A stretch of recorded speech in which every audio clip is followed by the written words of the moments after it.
Bismillahirrahmanirrahim. Assalamualaikum warahmatullahi wabarakatuh. Perkenalkan, nama saya Muhammad Deva Siludin dengan NIM G0024210. Jadi dari kelompok B2. Jadi pada kesempatan kali ini saya akan menyampaikan laporan anatomi yang pertama, yaitu berkaitan dengan traktus respiratoris superior.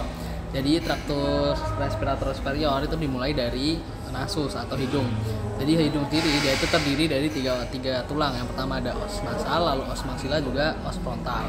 Untuk kartilagonya sendiri dia itu ada proses lateralis, proses septinasi, terus ada kartilago alaris mayor dan juga minor, juga ada kartilago alar septinasi. Selanjutnya pada nasus ini dia itu ada cavum nasi, yang dimana dia itu ada dua apertura atau dua pintu. Ada pintu yang dari depan atau yang bisa disebut apertura nasalis anterior, yaitu nama lainnya itu nares. Yang belakang apertura nasalis posterior itu namanya coana. Lalu ada septum nasi atau yang membelah antara dua cavum nasus. Selanjutnya dia itu punya tiga regio. Ada dua regio, mohon maaf. Yang pertama ada regio respiratoria yang terdiri dari epitel respirasi, juga ada regio olfaktoria dari epitel olfaktori. Yang di depan namanya vestibulum nasi. Selanjutnya kita akan membahas mengenai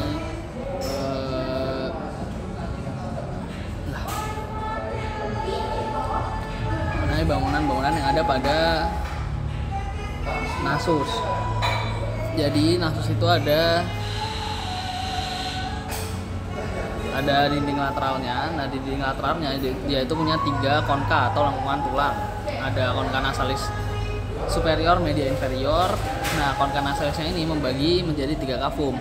Nah, ini di kavitas nasinya dia itu membagi jadi, ini ada konka superior, media, inferior. Dia itu membagi, yang di atas itu ada recessus sphenoidomidalis, yang di bawahnya itu ada meatus nasi superior, ada media sama inferior. Nah, yang recessus sphenoidomidalis itu dia ada muara dari sinus sphenoidalis. Yang superior dia itu muara dari cellula ethmoidalis posterior, dan yang di meatus nasi media dia itu ada 4 bangunan lagi. Yang pertama ada bulla ethmoidalis. Di preparat ini nggak kelihatan ya. Dia itu berbentuk kubah, dia muara dari cellula ethmoidalis media. Lalu ada hiatus semilunaris. Nah, dia hiatusnya itu ada di bawah dari bulba ethmoidalis, dia itu muara dari sinus maxillaris. Lalu ada infundibulum, jadi infundibulumnya itu ada di depannya bulba atau di sisi anteriornya.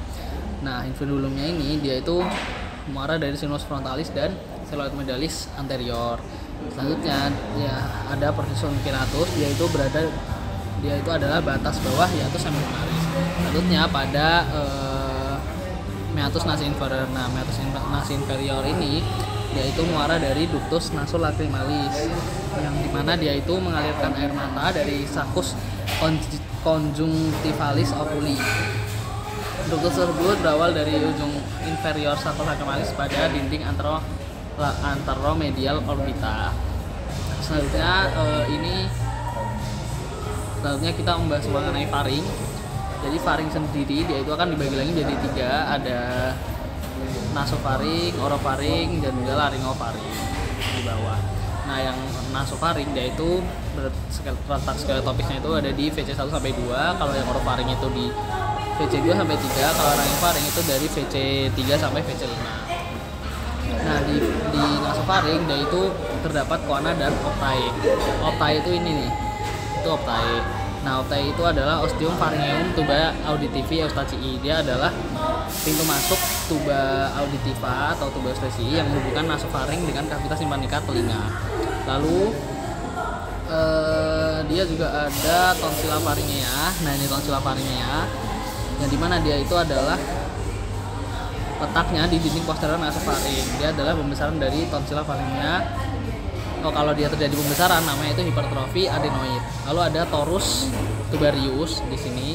Nah, torus tubarius itu peninggian di sebelah posterior dan superior optae. Lalu ada torus levatorius, berarti dia ada di peninggian di inferiornya optae dan membentuk musculus levator levi palatini. Lalu ada recessus pharyngeus. Recessus pharyngeus di sini. Recessus pharyngeus ini adalah membran mukosa yang biasanya tuh ada tonsilla tubaria. Selanjutnya ada orofaring. Nah, jadi orofaring ini dia fungsinya itu untuk proses pencernaan. Nah, di orofaring ini ada yang namanya valvula epiglotika di sini. Nah, valvula epiglotika ini dia adalah berfungsi untuk menampung benda tumpul yang tertelan. Selanjutnya laryngofaring. Jadi laryngofaring ini ada fossa piriformis, kalau di sini nggak terlihat, dan ada adductus laryngis nih. Adductus laryngis. Jadi fossa piriformis meskipun nggak kelihatan di beberapa alat ini, dia itu fungsinya untuk menampung benda yang tertelan, khusus benda tajam. Kalau tadi kan valvula ini kan benda tumpul, kalau fossa piriformis ini benda tajam. Terus adductus laryngis ini adalah pintu masuk menuju ke laring. Letaknya dia ada di dinding anterior laryngofaring di sini, di depannya laryngofaring. Selanjutnya kita akan membahas laring. Jadi laring sendiri itu dia punya banyak kartilago ya. Ya, ini adalah preparatnya. Jadi ada kartilago corniculata, arytenoid, tiroid, sama cricoid. Yang corniculata itu ini, yang dia tuh kayak tajam ini, kayak mahkota. Lalu di bawahnya itu ada arytenoid. Nah, tiroid itu kartilago yang gede ini. Ini namanya tiroid. Kalau dari sisi anterior yang ini, kalau posterior yang ini. Kalau dari sisi anterior, corniculata sama arytenoidnya tuh nggak kelihatan.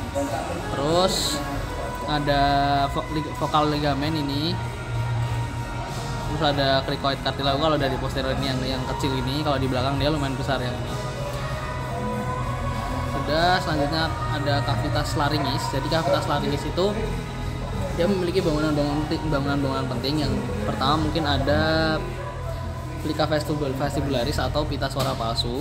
Letaknya di sini, pita vestibularis. Nah, yang dia itu memiliki jarak dari plica vestibularis 1 dan yang kedua.